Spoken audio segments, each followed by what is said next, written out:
रहीम अस्सलाम वालेकुम स्टूडेंट्स, उम्मीद है आप सब ठीक ठाक होंगे। आज का जो हमारा वीडियो लेक्चर है उसमें हम कुछ इस तरह की ग्राफिकल यूज़र इंटरफेस को डिज़ाइन करेंगे और इस ग्राफिकल यूज़र इंटरफेस का जो सर्च बटन है जब इसके ऊपर क्लिक होगा तो इस टेबल को हम पॉपुलेट करेंगे। आज के इस वीडियो लेक्चर में हम लोग इसकी डिज़ाइनिंग का कोड नहीं करेंगे, बट आपने इसको डिज़ाइन करना है using drag and drop graphical user interface को। जैसे आप लोगों को ड्रैग एंड ड्रॉप के हवाले से एक लेक्चर दिया गया था, तो आप उसको यूज़ करते हुए, उसके कॉन्सेप्ट को यूज़ करते हुए इसको जो है वो डिज़ाइन करेंगे। डिज़ाइन करने के बाद आप इस सर्च के बटन के ऊपर जब क्लिक करेंगे तो फिर हम उसकी इवेंट हैंडलिंग की बात करेंगे। यहाँ पर जो इस पर्टिकुलर एप्लीकेशन की अगर हम बात करें तो इसमें हो क्या रहा है कि यूज़र यहाँ से या तो सर्च बाय आईडी क्लिक करेगा या फिर सर्च बाय नेम के ऊपर क्लिक करेगा। अगर आईडी के ऊपर क्लिक करता है यानी इस रेडियो बटन को सेलेक्ट करता है तो डेफिनेटली वो यहाँ पर जो है वो आईडी इनपुट करेगा, और अगर सर्च बाय नेम के ऊपर क्लिक करता है तो डेफिनेटली यहाँ पर जो वैल्यू होगी वो नेम की होगी। जैसे ही सर्च के बटन के ऊपर क्लिक करेगा तो सर्च के बटन के पर क्लिक करने से आपके पास ये जो डेटा है, यहाँ पर ये जो टेबल है, टेबल को पॉपुलेट किया जाएगा। बट ये जो टेबल को पॉपुलेट किया जाएगा इसकी पॉपुलेशन जो होगी यानी इसमें जो वैल्यूज़ आएंगी वो सारी की सारी आपके पास डेटाबेस से आएंगी। तो जब हम बात कर रहे हैं कि डेटाबेस से आएंगे तो डेफिनेटली इस लेक्चर में हम लोग डेटाबेस के ऊपर ऑपरेशन की भी बात करेंगे, रिवाइज़ करेंगे कि डेटाबेस में अगर डेटा पड़ा हो तो उसको हम अपनी एप्लीकेशन की तरफ फैच करके किस तरीके से लेकर आ सकते हैं। तो डेटाबेस के कॉन्सेप्ट्स को अंडरस्टैंड करने के लिए यहाँ पर मैंने एसक्यूएल सर्वर में एक डेटाबेस बनाई है जिसका नाम मैंने जावा रखा हुआ है। उस डेटाबेस में आपके पास एक टेबल है जिसका नाम एम्प्लॉय है। एम्प्लॉय में आपके पास ये कॉलम्स हैं, उसमें आईडी है, उसमें नेम है, उसमें एज है, उसमें डेजिग्नेशन है और उसमें सिटी है। ये कुछ रिकॉर्ड जो है वो मैंने बाय डिफ़ॉल्ट इसमें फ़िलअप किए हुए हैं। आप एन नंबर ऑफ़ रिकॉर्ड इसमें फ़िलअप कर सकते हो। तो हमें आइडिया होना चाहिए कि हमारे पास टेबल का क्या नेम है, टेबल में आपके पास जो डेटाबेस है वो डेटाबेस का क्या नेम है, और डेटाबेस में जो टेबल है उस टेबल में आपके पास जो कॉलम्स नेम है वो क्या क्या हैं, ताकि हम इस डेटाबेस के ऊपर जो है वो कोई ना कोई ऑपरेशन परफॉर्म कर सकें। तो डेटाबेस के ऊपर ऑपरेशन परफॉर्म करने के लिए मैंने आप लोगों को एक क्लास का कोड दिया हुआ था जिसका नाम था डीबी मैनेजर क्लास। तो उसका कोड आपके पास नोट्स में भी होगा। सिर्फ और सिर्फ इसमें आपने जो चेंजेस करनी है, चेंजेस आपको मैंने कहा था कि आप अपनी डेटाबेस का नेम चेंज करेंगे। जैसे मेरे पास यहाँ पे डेटाबेस का नेम जावा है तो यहाँ पर मैंने जो है वो जावा रखा। साथ में आपके पास जो इंस्टेंस नेम होगा वो जब आप कन्फिग्रेशन करते हैं तो वहाँ पर आपको इंस्टेंस नेम का पता लगता है, तो वो आपने यहाँ पर चेंज करना है। थर्ड जो चीज़ है वो आपने यहाँ पे SA जो आपका यूज़र नेम होगा यानी वो जो लॉगिन होगा जिस नेम से आप एसक्यूएल सर्वर में लॉगिन होते हैं, और साथ में जो उसका पासवर्ड होगा वो अगर आपको चेंज करने की ज़रूरत है तो ये 3-4 चीज़ें आपको सिर्फ और जो है वो चेंज करनी। बाकी आपको इसको कोड में कोई भी चेंज नहीं करना, सिर्फ और सिर्फ आपने इस कोड को अपने जो एप्लीकेशन है उसमें एम्बेड करना है। अब जब आप इस तरह की graphical user interface based application बना लेंगे तो सिंपल आपने सर्च के बटन के ऊपर डबल क्लिक करना है। जब सर्च के बटन के ऊपर डबल क्लिक करेंगे तो आप इसके कोड में आ जाएंगे। बट यहाँ पर एक बात आपके जहन में होनी चाहिए, वो ये कि जब आप इस एप्लीकेशन को डिज़ाइन करेंगे तो डेफिनेटली इनको रीनेम करेंगे। यहाँ पे ये जो टेक्स्ट फील्ड है, टेक्स्ट फील्ड को यहाँ पे मैंने जो नाम दिया दैट इज़ TXT वैल्यू। ये जो आपके पास रेडियो बटन है इसको मैंने कहा RD button search by ID, इसको मैंने कहा RD button search by name, इसको मैंने BTN सर्च का है। और ये जो टेबल है that is TBL EMP data या EMP इन्फो वट एवर जो आप इसको ट्रीट करना चाहें आप उस तरीके से उसको जो है वो रीनेम कर सकते हैं। रीनेम करना लाजमी है, क्योंकि अगर आप रीनेम नहीं करेंगे तो फिर आपको कोड में कन्फ्यूजन होगी कि यहाँ पर जो मैं इस टेक्स्ट फील्ड की बात कर रहा हूँ ये एक्चुअली कौन से वाला टेक्स्ट फील्ड है। तो सिंपल आपने इसके ऊपर डबल क्लिक करके इसके कोड में आ जाना है। यहाँ पर अगर हम कोड की बात करें तो इसका कोड यहाँ से आपके पास ये BTN start search dot add action listener से इसका कोड स्टार्ट हो रहा है और यहाँ पर इसका कोड जो है वो एंड हो रहा है। तो थोड़ा सा मैंने इस कोड को जो है वो जूम कर लिया ताकि आपको बेहतर तरीके से जो है वो कोड व्यू हो। तो अगर कोड की आप बात करें तो डेफिनेटली हम लोगों ने यहाँ से कोड स्टार्ट किया है, क्योंकि इस मेथड में हमने कोड लिखना होता है। सबसे पहले ट्राई कैच लगाना लाजमी है, क्योंकि अगर आप डेटाबेस के ऊपर कोई ऑपरेशन परफॉर्म करते हैं तो जो उसमें कोड होता है यानी कनेक्शन ओपन करने का, क्यूरी को एग्जीक्यूट करने का और रिज़ल्ट को फेच करने का, वो सारा का सारा आपके पास जो कोड है उसमें चेक्ड एक्सेप्शंस हैं। तो चेक्ड एक्सेप्शंस को आपको हैंडल करना जो है वो लाजमी होता है। हमारे पास जो डेटाबेस के साथ कनेक्टिविटी वाला काम कर रही है वो हमारे पास डीबी मैनेजर की क्लास है, तो उसका मैंने ऑब्जेक्ट बनाया है और ऑब्जेक्ट का जो मेरे पास रेफरेंस होगा वो OBJMGR में होगा। अब सबसे पहला जो काम है मैंने यहाँ पे क्यूरी लिखी है, तो मुझे सारी की सारी जो है वो कॉलम्स चाहिए। तो मैंने लिखा है सेलेक्ट स्टैटिक, कहाँ से मुझे चाहिए जी, एम्प्लॉय के टेबल में से। किस बेस के ऊपर, मैं कहता हूँ where EID equal to %S। ये मैंने बात की थी कि जब आप स्ट्रिंग डॉट फॉर्मेट की बात करते हो तो यहाँ पे %S आप एक पैटर्न बताते हो। इस %S का मतलब ये है कि यहाँ पर कोई ना कोई वेरिएबल की वैल्यू आएगी जो कि आप कॉमे के बाद पास करोगे। तो यहाँ पे TXT वैल्यू में जो कुछ होगा वो एक्चुअली आपके पास रिप्लेस हो जाएगा और ये सिंगल कोटेशंस के बिटवीन होगा।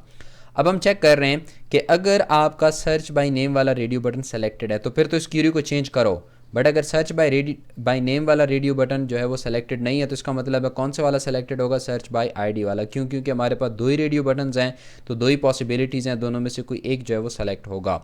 उसके बाद हम कह रहे हैं इसको चेंज कर रहे हैं, तो चेंज में सिर्फ और सिर्फ हमने क्या चेंज किया, यहाँ पे ई नेम कर दिया, जहाँ पे ई आईडी था वहाँ पे ई नेम कर दिया। तो अगर आपके पास ये वाली कंडीशन ट्रू होती है तो क्यूरी अपडेट हो जाएगी, अदरवाइज ये क्यूरी अपडेट नहीं होगी। हमने बात की थी जब भी टेबल के ऊपर आप कोई ऑपरेशन परफॉर्म करते हो, जैसे आपने रो ऐड करना है, रो को रिमूव करना है, इस तरीके से आपने अगर उसमें नंबर ऑफ रोज़ का काउंट इंक्रीज डिक्रीज करना है तो उस पर्पज़ के लिए फिर आपको उसका मॉडल गेट करना पड़ता है।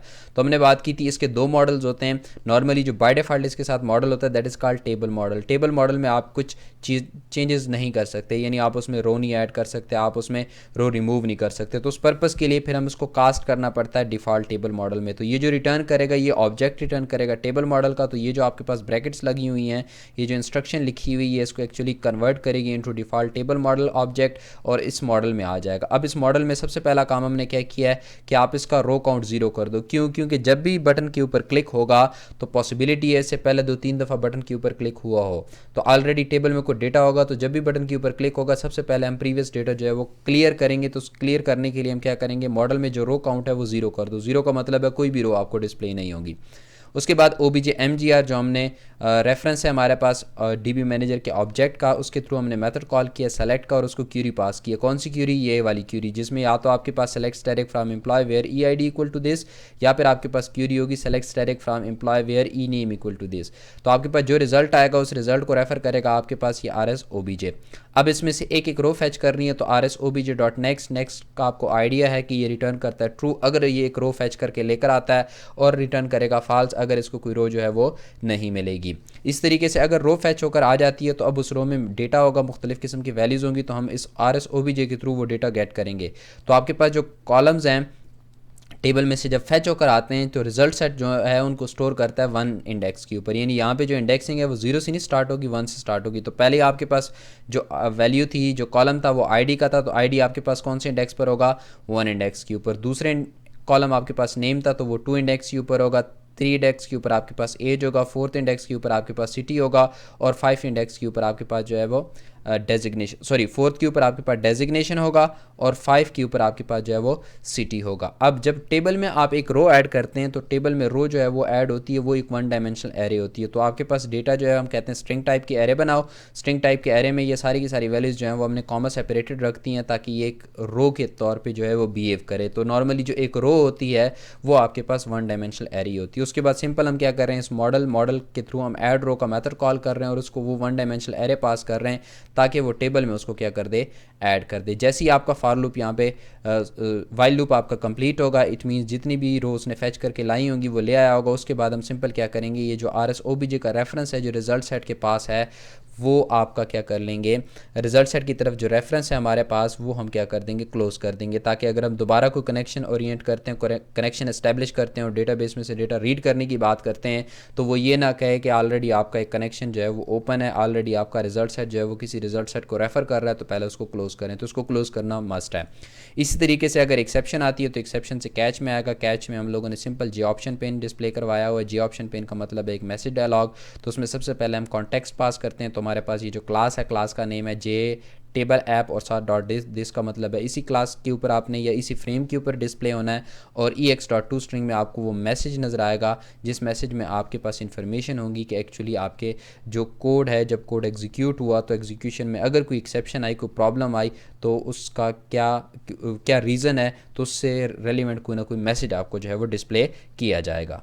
तो उसके बाद अब हम ज़रा इस कोड को एग्जीक्यूट कर लेते हैं। तो आपने राइट क्लिक करना है, राइट क्लिक करके रन एज जावा एप्लीकेशन इसको रन कर लेना है।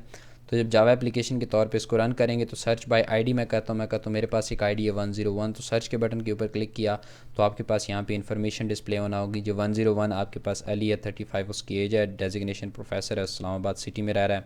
102 की बात करते हैं तो 102 के अगेंस्ट आपके पास इन्फॉर्मेशन आ रही है। यहाँ पे 103 की बात करते हैं तो 103 के अगेंस्ट आपके पास इन्फॉर्मेशन आ रही है।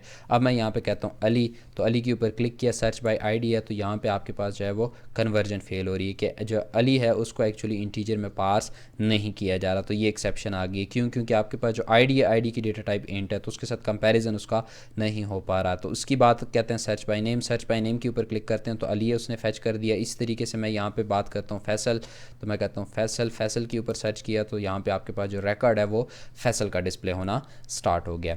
तो यहाँ पर हम लोगों ने एक तो जे टेबल को दोबारा से रिवाइज़ किया कि जे टेबल में आप किस तरीके से डेटा फैच कर किस तरीके से डेटा जो है वो पॉपुलेट कर सकते हो, उसमें रोज़ किस तरीके से ऐड हो सकती हैं। साथ में हम लोगों ने रेडियो बटन्स को दोबारा से रिवाइज़ किया कि रेडियो बटन्स में की सिलेक्शन आप किस तरीके से गेट कर सकते हो और रेडियो बटन्स की बेस के ऊपर कोई टास्क किस तरीके से परफॉर्म कर सकते हैं। साथ में हमने ये भी देखा कि डेटाबेस में अगर आपकी कुछ इन्फॉर्मेशन मौजूद हो तो आप उस डेटाबेस की में मौजूद इन्फॉर्मेशन को किस तरीके से फेच करके ला सकते हैं और दोबारा से आप एप्लीकेशन के ऊपर जो है वो व्यू कर सकते हैं।